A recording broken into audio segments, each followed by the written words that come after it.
2019년도도 이제 벌써 며칠 남지 않았습니다. 2019년도 우리가 송구영신 예배를 드릴 때 정말 수많은 각오와 결심들이 있었습니다. 근데 벌써 이제 한 해가 다 지나갔습니다. 이제 한 주만 지나면 이제 2019년도 마감이 됩니다. 해맘때 이때가 되면 우리는 참 보람도 있습니다. 참 잘했구나 이런 생각들도 사실은 있습니다.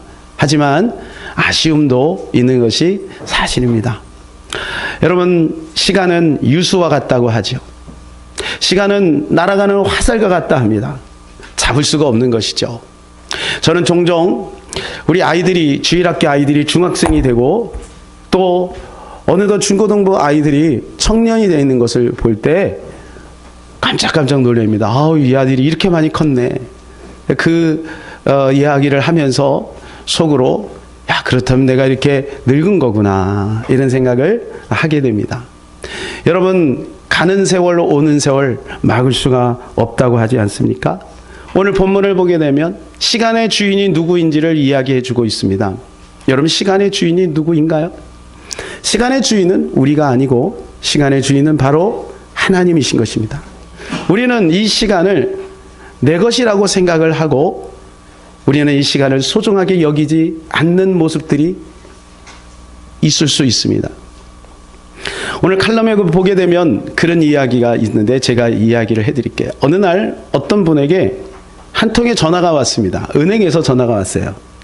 어떤 분이 이름 모르는 분이 1,440만 원을 입금을 시켰으니 당신은 이 1,440만 원을 마음대로 쓰시오.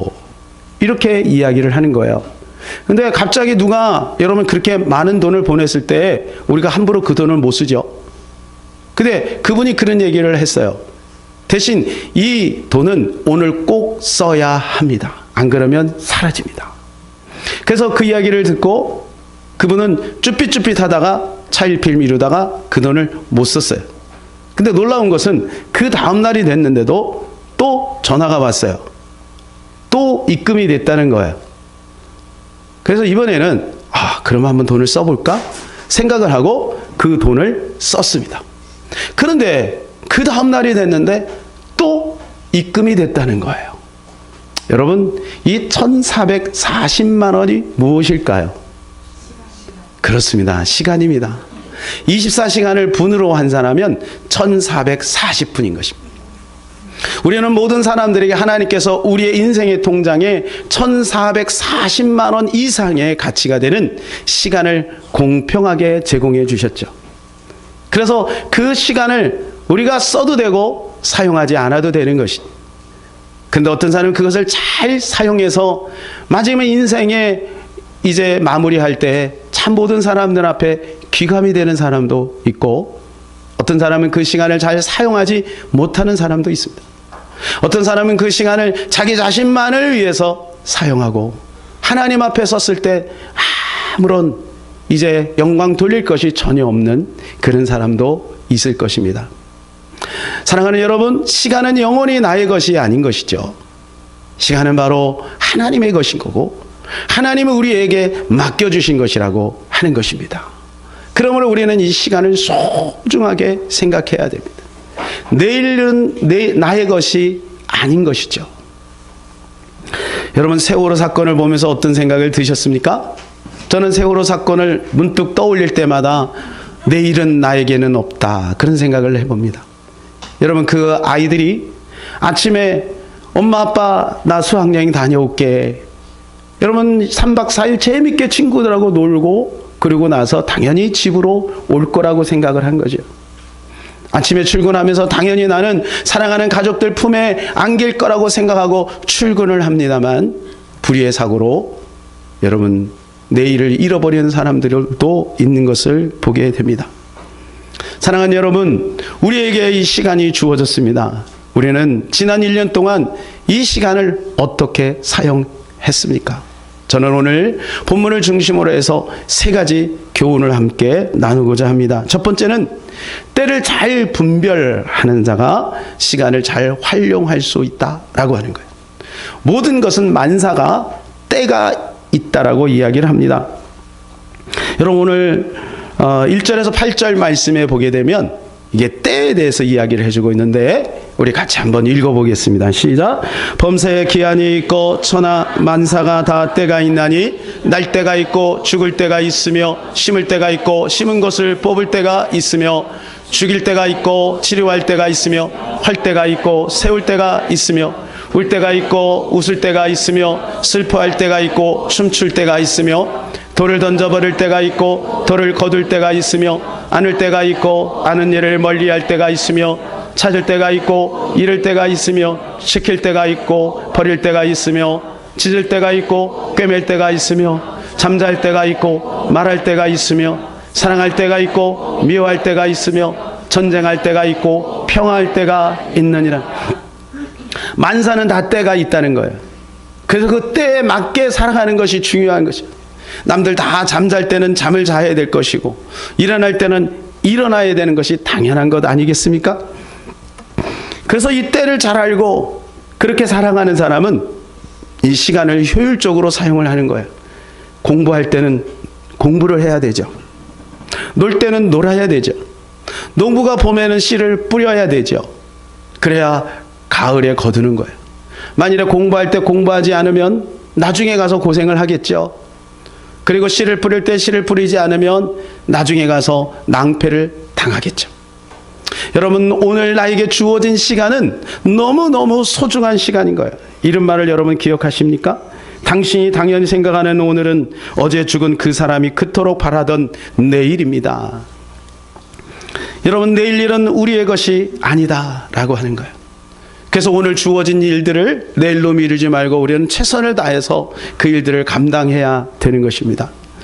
제가 지난 한 주간 읽은 책이 있는데 서울대 황농문 교수님이 쓰신 몰입이라고 하는 책입니다.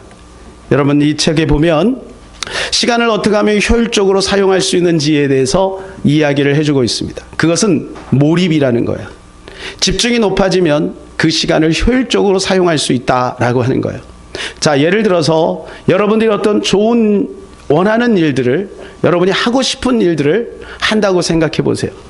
어떤 사람은 골프를 하고 저 같은 경우는 족구를 할 때 시간이 금방 가더라고요. 어제도 한 2시간 우리 청년들하고 같이 족구를 했는데 정신없이 족구를 했어요. 그 2시간이 막 금방 가버리더라고요. 그런데 차에 딱 타는 순간 온몸이 삭신이 막 쑤시는 거예요. 제 나이를 잃어버리고 청년들과 막 정신없이 뛰다 보니까 시간이 그렇게 빨리 갔어요. 어떤 사람은 골프를 칠 때 그렇게 시간이 빨리 가는 사람이 있겠고 바둑을 할 때 시간이 빨리 가는 사람도 있겠고 또 어떤 사람은 우리 여자분들은 뭐 할 때 그렇게 시간이 빨리 갈까요? 쇼핑할 때 시간이 막 금방금방 가버리죠. 그 문제는 뭐냐 하면 내가 좋아하는 일을 할 때는 그렇게 시간이 금방 가는데 내가 꼭 해야 되는 일들을 할 때는 그 일을 뒤로 미루고 또는 그 마지못해서 그 일을 할 때는 너무 시간이 늦게 간다는 것이죠. 그래서 여러분 우리가 어떻게 하면 몰입을 할 수 있을까를 연구한 책입니다. 여러분 우리는 시간의 개념을 일정하게 볼 수가 없는 것입니다. 그래서 상대성 이론에서 보면 그것을 알 수가 있어요. 아인슈타인의 상대성 이론 여러분 아십니까? 제가 여러분에게 소개하겠습니다. 물리법칙은 동일하게 적용되며 관찰자나 광원의 속도가 관계없이 진공 중에서 진행하는 빛의 속도는 일정하며 빛보다 빠른 것은 없다. 이에 따라 시간과 공간은 속도에 따라 상대적이다. 잘 이해가 되십니까? 저도 잘 이해가 잘 안 돼서 이게 무슨 얘기인가를 차근차근히 한번 살펴보니 아주 간단한 이야기예요. 제가 사진을 한번 보여드릴게요. 여러분 이 여인들이 지금 대화를 나누고 있습니다. 공원에서 대화를 나누고 있습니다. 어떤 사람이 이 앞을 지나가면서 이 연인들이 아주 즐겁게 이야기를 하는 것을 본 거예요. 그러고 나서 어느 정도 일을 마치고 돌아왔는데 그때까지 이야기를 하고 있는 거예요. 그때 이런 생각이 문득 들어요. 저 사람들은 왜 이렇게 오랜 시간 저 벤치에 쓸데없이 시간을 보내나? 그런데 저 여인들에게 물어보세요. 아니 벌써 시간이 이렇게 갔어? 이렇게 생각한다는 거예요. 여러분 군대에서 얼차례를 받아보신 적이 있으십니까? 군대에서 얼차례는요. 단 5분을 받아도 1시간이 가는 것 같아요. 저도 얼차례를 받아봤습니다. 얼마나 시간이 안 가는지 몰라요. 여러분 차가 고속도로에서 달립니다. 저렇게 달릴 때 앞에 있는 차를 보면 마치 정지되어 있는 것 같아요. 저 차가 만일에 100km로 달리고 있다고 생각을 해보세요. 여러분, 그것을 피부적으로 느끼는 사람은 어떤 사람일까요? 그것은 저 차가 지나가는 고속도로 길가에 서 있는 사람이죠. 그래서 순식간에 쉥 하고 지나가 버리죠. 굉장히 빠르다.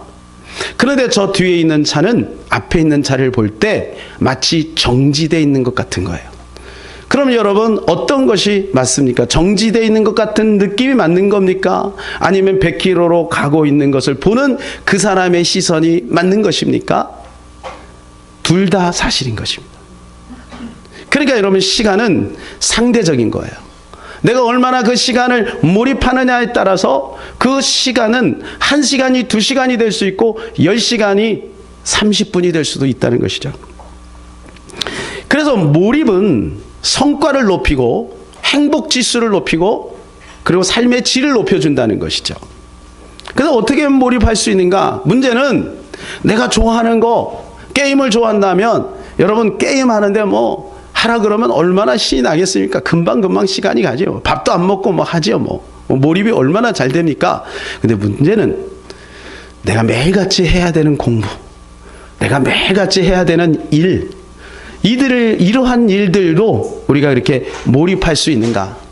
할 수 있다는 거예요. 그 책에서는 그게 조금만 훈련하면 가능하다는 거예요. 그리고 실험을 했어요. 수많은 학생들을 실험을 하고 나서 그들이 삶의 질이 높아지고 그도 성적이 올라가고 그 다음 회사에서 인정을 받는 것들을 보게 된다는 것입니다. 여러분, 그렇다면 우리가 어떻게 몰입할 수 있을까?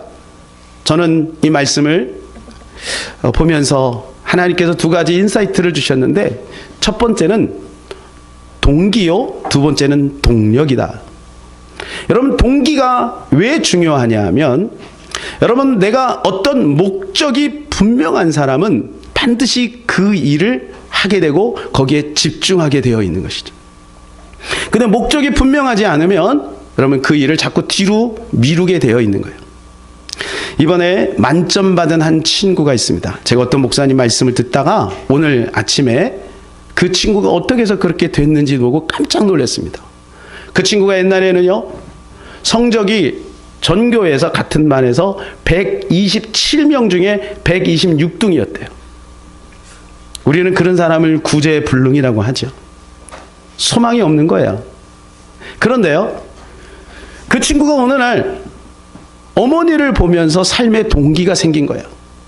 어머니가 힘들게 자기들을 돌봐주고 그런 것을 보면서 마음에 내가 우리 어머니를 위해서 무엇을 하면 좋을까? 우리 어머니가 좋아하는 것이 무엇일까? 여러분, 그것을 본 거예요. 그리고 그 삶의 동기를 가지고 열심히 공부를 했는데 여러분, 수능에서 만점을 받았어요. 여러분, 2만점을 받으시나 봐요. 여러분, 만점 받기가 쉽지 않아요. 괴물입니다. 저는 그런 사람은 괴물이라고 생각이 돼요. 어떻게 수능에서 만점을 받아요?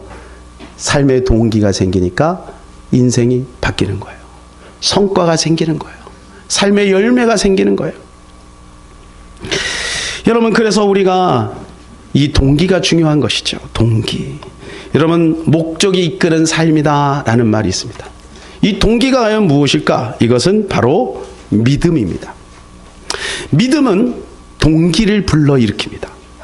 자, 오늘 히브리서 11장 1절 2절 같이 한번 읽을까요?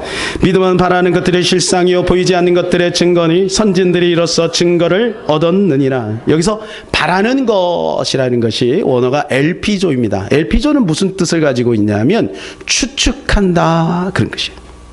그러니까 바라는 것을 머릿속에 그리는 거예요. 상상력인 것입니다. 상상하는 어떤 것이 현실로 이루어진 것이 믿음인 거예요. 그리고 그것이 선진들이 그 증거를 얻었다는 거죠. 여러분, 어떤 건설회사에서 한 건물을 지을 때는 반드시 설계도를 그립니다. 설계도 없는 건물은 없어요. 설계도가 딱 생기고 나면 그 건설회사 모든 직원들은 당연히 이 건물은 세워지겠구나 생각을 하는 거죠. 그러니까 먼저는 뭐가 있어야 되냐면 설계도가 있어야 되는 거예요.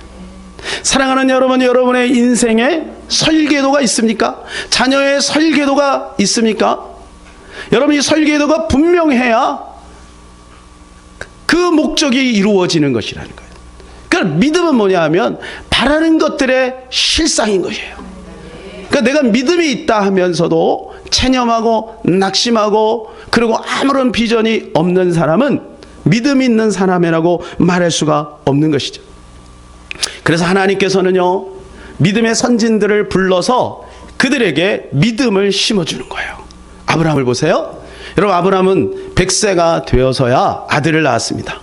근데 하나님께서 100세가 다 될 때 아브라함에게 뭐라고 말씀하시냐면요, 너 밖에 나가서 하늘의 별들을 좀 봐라, 바다의 모래를 좀 봐라, 네 자손이 그와 같을 것이야. 저는요, 그 말씀 읽을 때마다 좀 답답한 게 뭐냐면, 아들을 하나 주고 그 얘기를 하면 얼마나 좋아. 안 주고 그 얘기 한단 말이야. 여러분, 이게 하나님의 특기예요. 믿음을 먼저 심어주는 거죠. 여러분, 하나님의 세계는 믿음의 세계인 거예요. 그런데 그 믿음이 나의 믿음이 될 때 그것이 현실이 되는 것입니다. 그러면 먼저 하나님은 그 사람을 사용하고 그 사람을 통해 기적을 베풀고 능력을 행하기 위하여 먼저 믿음을 심어주는 거예요. 그래서 어떤 사람에게는 지금 말씀을 열심히 읽게 하시고 또 기도를 하게 하셔서 그 마음에 믿음을 갖게 하시는 거예요. 그래서 믿음이 있고 약속이 분명해지면 그 다음에 나타나는 것이 뭐냐 하면 현실, 실제 상황이 바뀌게 되는 역사가 나타나게 된다는 것입니다. 사랑하는 여러분, 그러므로 믿음을 활용하시기를 바랍니다. 어떤 문제가 있을 때 낙심하고 여러분 주저하고 부정적인 말을 하지 말고 믿음의 고백을 하시기를 바랍니다. 믿음으로 상상하고 기도하시기를 바랍니다. 믿는 대로 될지어다. 믿음대로 될지어다. 주님이 이렇게 말씀하고 있으니 여러분 그대로 한번 믿어보시기를 예수님의 이름으로 축복합니다. 두 번째는 동력입니다. 믿음이 있어도, 목적이 있어도, 동기가 있어도 내가 하고자 하는 마음이 있어요. 할 마음이 있어야지. 여러분, 공부 열심히 하면 서울대 간다는 걸 다 알아요. 모르는 사람이 어디 있어요? 다 알죠. 어떤 아버지가 아들을 낳았습니다. 그래서 이 아들을 세계적인 인물로 키우고 싶었습니다. 그래서 어떻게 하면 좋을까? 그래서 좋은 우유를 한번 먹이자. 그래서 아인슈타인 우유를 먹인 거예요. 세계적인 인물이 되라고. 근데 초등학교 갔더니 이 아이가 세계적인 인물은 도저히 안 될 것 같아. 그래서 서울대라도 좀 가라. 그래갖고 서울 우유를 시켰어요. 근데 이제 조금 가니까 또 마음이 또 실망이 오는 거죠. 그래, 거기는 못 가도 연세대라도 좀 가라. 그래서 연세 우유를 시켰어요. 그 다음 또 어떤 우유 먹었을까요? 어떻게 이렇게 잘하세요? 건국 우유를 먹였다는 거 아니에요? 고등학교 가서. 근데 도저히 안 될 것 같아. 그래가지고 나중에는 고3 돼가지고 저지방 우유를 먹였대. 저지방대라도 가라. 여러분, 할 마음이 있어야 되는 거죠. 공부 열심히 하면 좋은 데 간다는 건 모르는 사람이 어디 있어요. 일 열심히 하면 좋은 성과가 나타난다는 거 모르는 사람이 어디 있어요. 기도 열심히 하면 기적이 나타나는 거 모르는 사람이 어디 있어요. 다 알죠. 문제는 할 마음이 없는 거예요. 그러니까 이런 그 할 마음을 누가 주시냐 하면 성령님이 주시는 거예요. 사도행전 1장 8절 같이 읽어볼까요? 시작. 오직 성령이 너희에게 임하시면 너희가 권능을 받고 예루살렘과 온 유대와 사마리아 땅끝까지 이르러 내 증인이 되리라 하시니라. 성령이 임하면 뭐가 온다고요? 권능이 온대요. 여러분, 이 권능이 뭐냐 하면 디나미스입니다. 이거는 다이너마이트의 어원입니다. 다이너마이트가 여러분 큰 산을 여러분 쪼개기 위해서, 그걸 부수기 위해서 어떻게 합니까? 거기다 구멍을 넣고 다이너마이트를 이렇게 집어넣고 선을 쭉 따라서 멀리서 버튼을 팍 누르면 그게 그 어마어마한 그 바위가 산산조각 나지 않습니까? 그것을 사람이 그거를 만일 쪼갤린다고 생각을 해보세요. 사랑하는 여러분, 권능은 하늘에서 오는 거예요. 내가 열심히 해서 운동해서 내 마음을 이렇게 다져갖고 오는 게 아니라고요. 권능은 하늘에서 주님이 주시는 거예요. 그러니까 여러분이 우리 성령 충만함을 사모하면요, 어디서 모르게 새 힘이 오는 겁니다. 오직 여호와를 앙망한 자는 새 힘을 얻으리니. 할렐루야. 그 새 힘은 하나님이 주시는 것입니다. 그러니까 열심히 살아야겠지만 우리가 성령 충만한 것이 먼저인 거예요. 공부를 하기 전에 성령 충만을 받으시기를 바랍니다. 직장에 가기 전에 성령 충만을 받으시기를 바랍니다. 그럴 때 하나님의 역사가 나타나게 되는 것입니다. 여러분, 하나님께서는요, 우리에게 우리 삶에 풍성한 은혜를 베풀어 주기를 원하세요. 여러분, 우리가 처음 교회를 나오면요, 간증거리가 굉장히 많습니다. 저도 그랬고 여기 있는 분들 다 경험을 했을 거예요. 지금 경험하고 계신 분들도 아마 있을 겁니다. 그리고 경험을 못하신 분이라면 앞으로 그렇게 경험을 할 줄로 믿습니다. 처음에 오면 그렇게 간증거리가 많아요. 야, 정말 하나님이 살아계시구나. 그런데 시간이 지나면 어떻게 돼요? 메마른 사막을 지나가는 것 같아요. 하나님의 아무런 응답도 없고요, 내 마음에요, 은혜가 다 사라진 것 같고요, 하나님이 살아계신지 살아계시지 않은지도 잘 모르겠고요, 그런 마음이 생깁니다. 왜 그럴까요? 여러분, 아기가 태어나면요, 처음에 부모님이 그 아기를 책임집니다. 그래서 그 아이 기저귀도 가려주고요, 이유식도, 그리고 먹을 거, 입을 거 다 제공해 주는 거예요. 그런데 그 아이가 중학생이 돼서도 그렇게 합니까? 아닙니다. 중학생이 되면 이제 스스로 하는 훈련이 필요한 것이죠. 여러분, 하나님도 마찬가지예요. 그래서 믿음의 성도에게 하나님께서 믿음을 심어주고 성령 충만의 훈련을 통하여 성령 충만을 받는 훈련을 하게 되고, 그리고 믿음을 여러분 훈련해서 여러분 스스로 여러분 인생을 살아가게 하고 하나님과 동역하게 하고 하나님의 영광을 드러내는 일을 하기를 원하신다는 거예요. 저는 때때로 일하기 싫을 때가 있습니다. 저도 그럴 때마다 하던 일을 다 멈추고 그 자리에 엎드려 한 5분 정도 방언으로 기도해요. 그러면 어디서 모든 게 그렇게 하나님께서 힘을 주시고 기도하기 전과 기도한 이후가 완전히 달라지는 것을 보게 돼요. 사랑하는 여러분, 기도는 실제고 성령 충만은 실제인 줄로 믿습니다. 유응열 교수님이라고 있습니다. 이 총신대 교수님이었다가 이제 지금은 저 워싱턴에 가서 이제 목회를 하고 계신데, 이 교수님의 간증을 제가 직접 들었습니다. 이 교수님이 이제 미국에서 박사 논문을 이제 몇 수년 동안 연구를 해서, 여러분 박사 따기가 쉽지 않거든요. 꽤 오랜 시간이 걸리잖아요. 그래가지고 연구를 해서 이제 박사 논문을 이제 거의 다 완성이 됐어요. 근데 갑자기 컴퓨터가 문제가 생긴 거예요. 바이러스를 먹었는지 거기에 있는 파일들이 다 날아가 버린 거예요. 이제 큰일 났어요. 며칠 뒤면 이 박사 논문을 제출을 해야 되는데 어떻게 해요? 그래서 이 교수님이 곰곰이 생각을 하다가 하나님 앞에 기도를 해야 되겠다. 그래서 하나님 앞에 성령 충만함을 구합니다. 간절히 기도하는데요, 놀라운 일이 벌어져요. 하나님이 그에게 그동안 준비했던 모든 것들이 기억나고 생각나게 하시는 거예요. 결국 며칠 만에 이게 타자를 막 치는데 다 생각이 나는 거예요. 참고문헌도 그대로 생각이 나고 다 생각이 나서 요거를 제출을 해서 박사 논문을 받았다는 간증을 들었습니다. 사랑하는 여러분, 성령 충만은 실제입니다. 여러분 믿으시기를 바랍니다. 두 번째로, 진리를 깨달으면 시간을 단축할 수 있습니다. 9절에서 11절 시작. 일하는 자가 그의 수고로 말미암아 무슨 이익이 있으랴? 하나님이 인생들에게 노고를 주사 애쓰게 하신 것을 내가 보았노라. 하나님 모든 것을 지으시되 때를 따라 아름답게 하셨고 또 사람들에게 영원을 사모하는 마음을 주셨느니라. 그러나 하나님이 하시는 일의 시종을 사람으로 측량할 수 없게 하셨도다. 여러분, 오늘 9절 말씀해 보게 되는 이렇게 말씀 있죠. 무슨 이익이 있으랴? 여러분, 우리 인생의 모든 수고에 여러분 내가 원하는 대로 그 일의 결과가 주어지지 않는다는 거예요. 그리고 또 우리 인생에는 수많은 노고와 애씀이 끊임없이 반복된다는 거예요. 근데 그 이유가 뭐냐면 11절에요. 그것은 뭐냐면 영원을 사모하는 마음을 주시기 위한 거예요.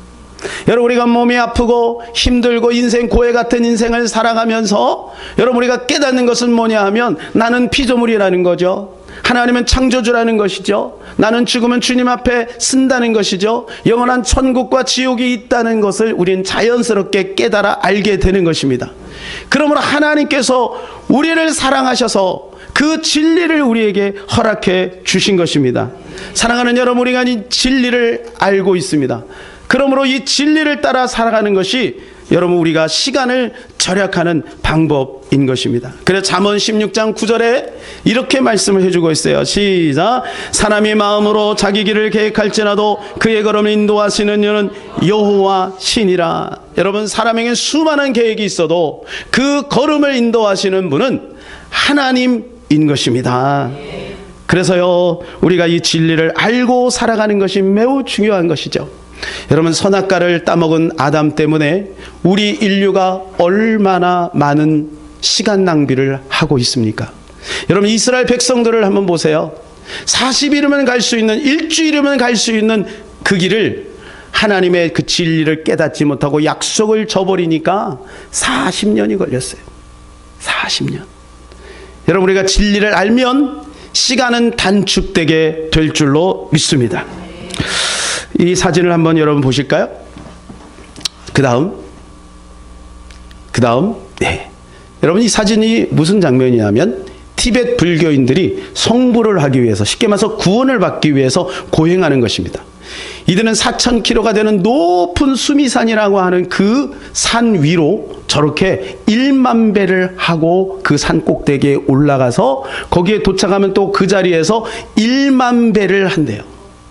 그래야 구원이 있다는 거예요. 그래야 성불을 한다는 거예요.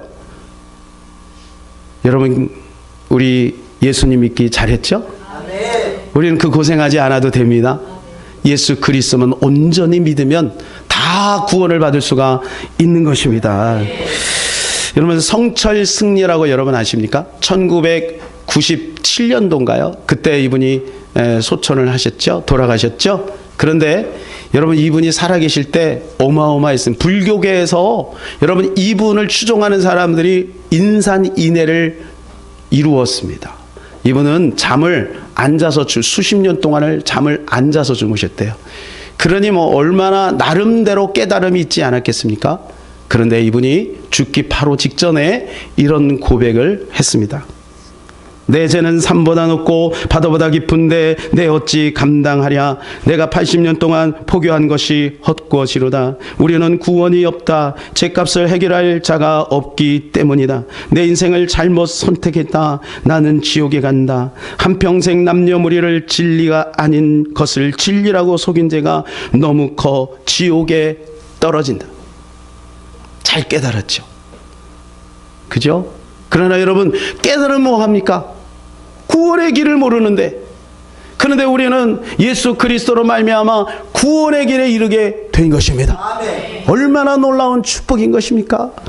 여러분, 이분이요 1987년 조선일보에 4월 23일 7면에 경향신문 9면에 여러분 이런 글을 썼어요. 제가 앞부분만 살짝 읽어드리겠습니다. 제목은 뭐냐? 부처는 사탄이다, 지옥에 있다예요. 사탄이여, 어서 오십시오. 나는 당신을 존경하며 예배합니다. 당신은 본래 거룩한 부처님입니다. 여기까지만 읽어드릴게요. 여러분, 이렇게 고백을 해서 신앙 고백이 부처가 사탄이래요. 그리고 사탄을 존경한대요. 그리고 나는 사탄을 예배한대요. 여러분, 그런데 그분을 수많은 사람이 쫓고 있어요. 여러분, 그분이 그냥 어디에서 글을 읽고 그것을 옮긴 게 아니라 자기가 평생 80평생을 수행한 결과 깨달은 거예요. 여러분, 사랑하는 여러분, 우리에게는 진리가 주어졌습니다. 오직 예수 그리스도만이 진리요 길이요 생명이 됨을 믿으시기를 바랍니다. 그래서요, 전도서 12장 1절에 여러분 인생을 다 산 이 솔로몬이 이렇게 우리에게 권면을 하고 있습니다. 전도서 12장 1절 시작. 너는 청년의 때 곧 곤고한 날이 이르기 전 나는 아무 낙이 없다고 할 해가 가깝기 전에 너의 창조자를 기억하라. 우리 사랑하는 청년들이 이 말씀을 꼭 기억하시기를 바랍니다. 젊을 때 시간이 주어졌을 때 여러분 우리는 창조자를 기억하고 주님을 온전히 따라가야 될 것입니다. 그래서 여러분 주일은 뭐 하는 날이냐 하면 주일은 영점 조종하는 시간입니다. 영점 조종이라고 들어보셨습니까? 군대 가면 총을 쏘기 전에 영점 조종을 반드시 합니다. 영점 조종이 안 된 총 가지고는 사용을 못 합니다. 자, 저 위에 보면은 목표 지점이 있고 그리고 실제 맞은 지점이 있어요. 저게 영점 조정이 안 된 총으로 쏴서 저런 모양이에요. 자기는 분명히 타겟을 맞춰서 이렇게 쏘면 분명히 그 명중할 것이라고 생각을 하고 쐈는데 헛방치는 거지. 이번은 정확히 영점 조정이 돼서 그 타겟에 맞는 거죠. 여러분 주일은 뭐 하는 거냐? 영점 조정하는 거예요. 영점 조정하지 않고 여러분 일주일을 살아보세요. 헛방치는 것입니다. 열심히 살았는데 아무런 결과가 없는 거죠. 여러분 금요 철야는 뭐 하는 시간이냐? 영성 조종하는 시간인 줄로 믿습니다. 여러분 하나님의 능력은 영적 근육이 있어야만 생기는 거예요. 제가 아까 믿음에 대해서 말씀을 드렸어요. 믿음은 뭐냐면 받침대와 같은 거예요. 믿음은 바라는 것의 실상이요 그 말은 또 그런 의미도 있어요. 받침대와 같은 거예요. 자, 여러분 보세요. 여기에 이렇게 책이 있습니다. 이 책을 놓으려면 이 받침대가 반드시 있어야 돼요. 이 받침대가 없으면 책을 놓을 수가 없는 거예요. 믿음의 받침대가 주어져야 하나님의 능력, 하나님의 은혜, 하나님의 기적이 주어져도 그것을 내가 사용할 수가 있는 것이죠. 이 시간이 바로 금요 철야인 거예요. 사랑하는 여러분, 금요 철야 예배 시간을 내서 나오세요. 그리고 기도하세요. 생생하게 역사하시는 하나님을 경험하시기를 바랍니다. 그때는 당장 우리 눈에 보이지 않지만 믿음이 조금씩 받침대가 늘어나는 거예요. 그래서 하나님이 주시고자 하는 것들을 넉넉히 받아 누릴 수 있는 자가 될 수가 있는 것이죠.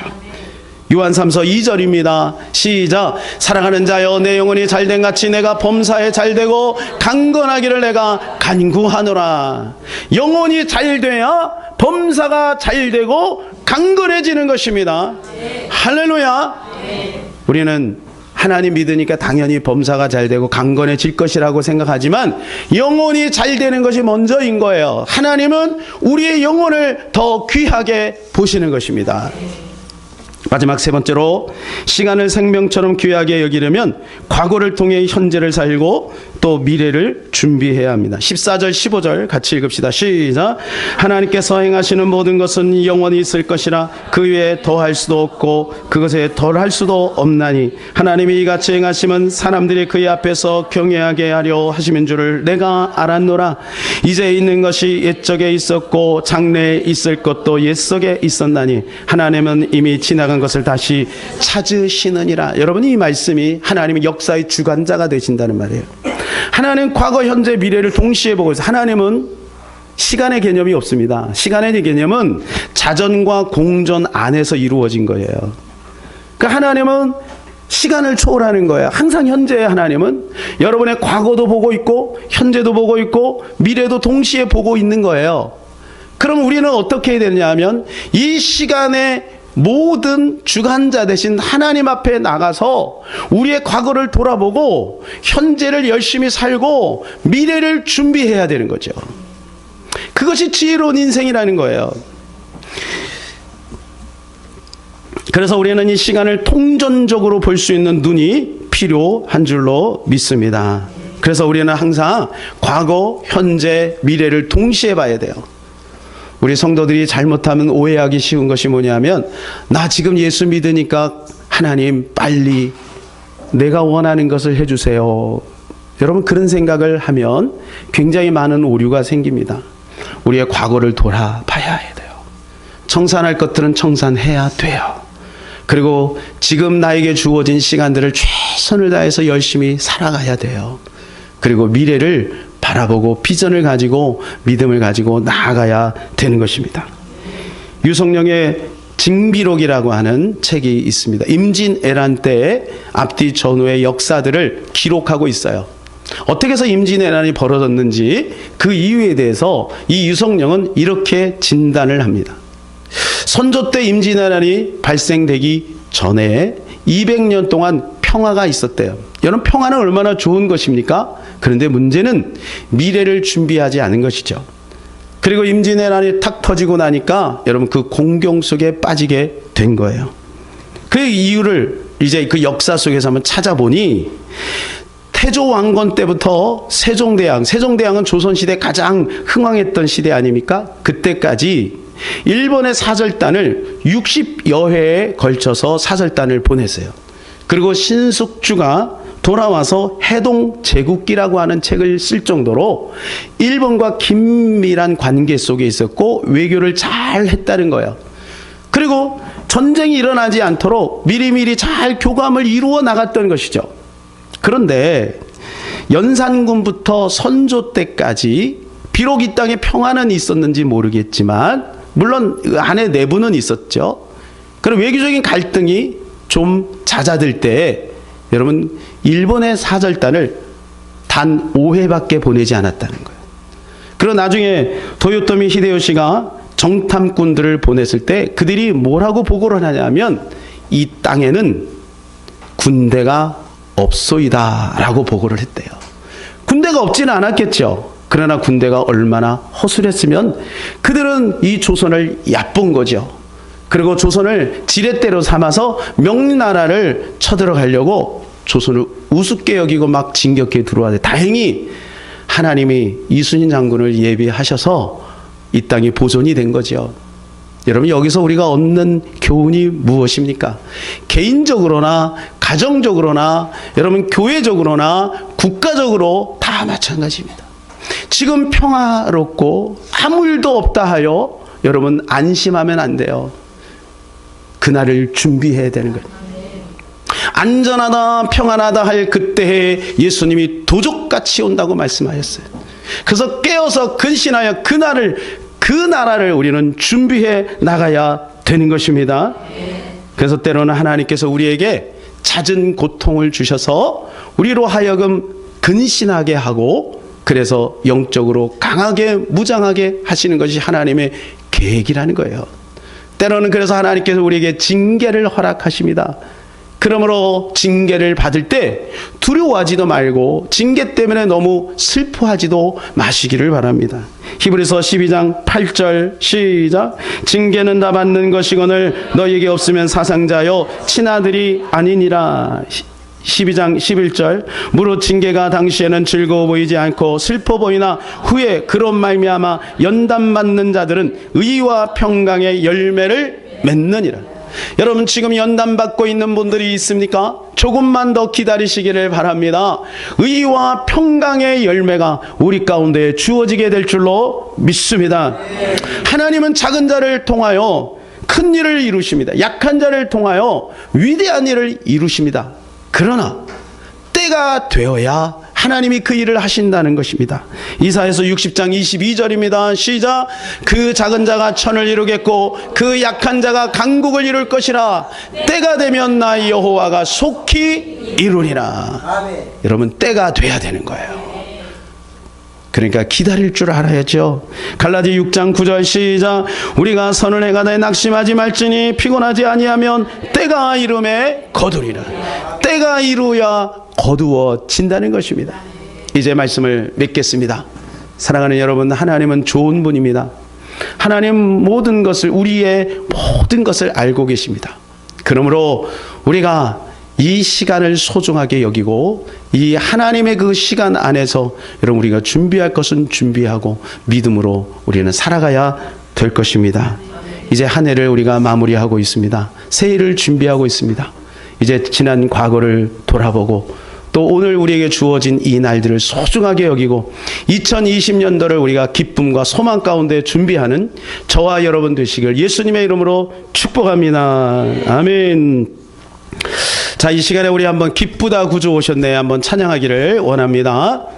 하나님께서 우리에게 영원한 시간을 주셨습니다. 그것은 우리 예수 그리스도를 이 땅에 보내신 것입니다. 이 시간에 우리 기쁘다 구주 오셨네 박수 치면서 한번 뜨겁게 찬양하기를 원합니다.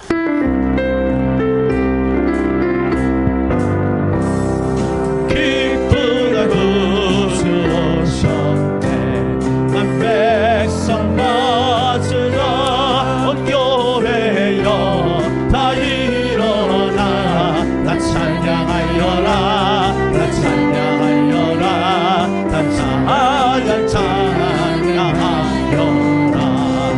구세 탄생했으니 다 찬양하여라 이 세상에 만물들아 나 화답하여라 나 화답하여라 나 화답하여라 온 세상 죄를 사하여 주 예수 오셨네 제 것을 구원하내고 다 구원하시네 다 구원하시네 다 구원하시네 은혜와 진리 되시지 다 충만하시니 만국 백성 그주 앞에 다 경배하여라 다 경배하여라 다 경배하여라.